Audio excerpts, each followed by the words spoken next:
Hey everybody, this is Tanya Atomic. This is the 31 Days of Horror, and it is day, I'm losing count. What day is it? It's day 15. The day will be in the description, but I think it's day 15.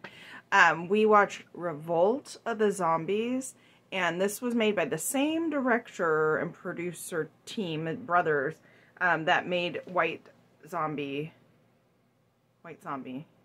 but it was not as good.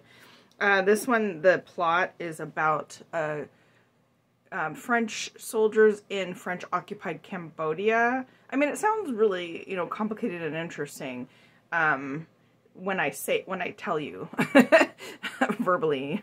But it's about French soldiers in French-occupied Cambodia, and they are building an army of Cambodian zombies, turning them into zombies and making them be, soldiers for them against their will. The guy who turning the guys into zombies, it has a fiance who's in love with him. He loves her. But she doesn't like what he's doing and wants him to stop doing it, and says, if you want to prove your love to me, you will, stop with the zombies and let them all free. And so he says he will, and then to a terrible end. And it there definitely was a cinematographer who knows what he's doing. I'm not sure who it was. I did not look that up, sorry. But there are some really good moments, some great shadow play, like in White Zombie, but not nearly as much. I just noticed that there was some skillful camera work. It just isn't nearly as good as White Zombie in the least. I would watch White Zombie again. I would never watch this movie again. This movie was dry. I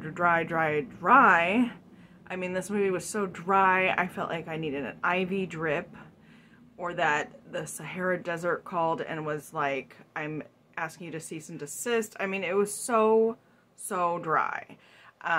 It was so dry. I was just like sandpaper scratches all over me. It was difficult. I was not really enjoying this one. I mean, there were moments here and there, oh, that looks cool, or that's really an interesting idea, but then the rest of it was kind of a slog to get through. It wasn't the worst movie I've ever seen. It's not the worst movie in the set that we've watched so far. I mean, I will say the worst movie had some unsavory ideas in it and some propaganda going on.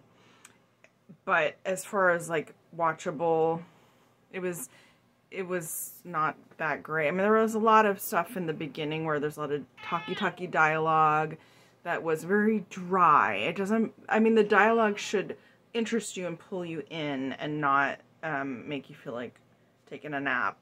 So, I mean, I feel like I'm talking pretty harsh about this movie, but I just mean to say that it's dry. It's dry, but there's some good shots in it and some good ideas, and what this guy was doing was really terrible, and then he, oh my gosh, sorry, my cat is right here and he was crying. That's it. I will let you go. But stay tuned for our future movies. We're going to continue through the 50-pack of movies. Let me know if you've seen this movie. What do you think in the comments below? Did you think it was dry? If you think it was dry, leave a dry emoji. If you made it this far, leave a water emoji so that we can get some help. Anyway, that's it for this video, and stay tuned for tomorrow.